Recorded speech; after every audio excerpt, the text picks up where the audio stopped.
naitwa Moses Ntando, ni mchambuzi wa masuala ya amani na usalama barani Afrika na nje ya bara la Afrika.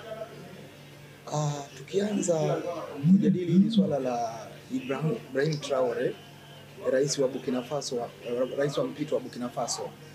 Labda tungejiuliza kwanza, Ibrahim Traore ni nani? Ibrahim Traore ni kijana ambaye ni raia wa Burkina Faso. Alizaliwa March 14 mwaka 1988 katika eneo linaloitwa Kera,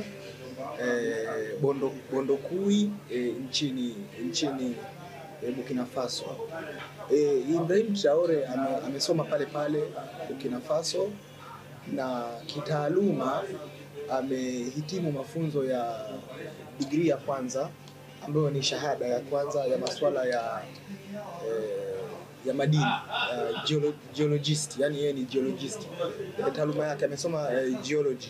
Hiyo kwa kifupi yeye ni taaluma yake amesomea geology, maana yake ni geologist, akihitimu katika chuo kikuu cha Ouagadougou hapo nchini Burkina Faso. Pia baadaye alikwenda kufanya nadhani ni masters ya masuala ya kijeshi katika chuo kingine ambacho kinaitwa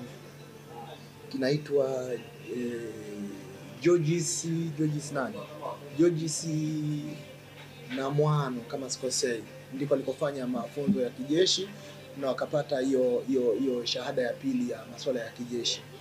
Na baadaye akawa akiwa katika jeshi la Burkina Faso alifikia mpaka renki ya captain, na ndipo sasa alipoongoza lile vuguvugu la mapinduzi, akiwa kiongozi wa mapinduzi na kuchukua nchi mwaka 2022. Tokea mwaka 2022 akawa ndo rais wa mpito wa Burkina Faso.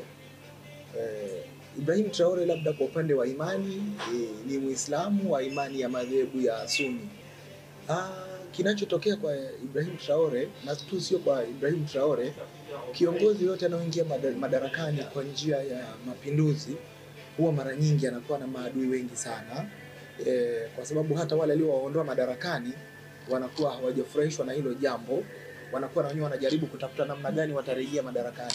Kwa hiyo tu si kwa Ibrahim Traore, kwa kiongozi yote tu ambaye anakuwa ameingia madarakani kwa njia ya mapinduzi, anakuwa lazima awe na ulinzi mkubwa, kwa sababu anakuwa wale waliowaondoa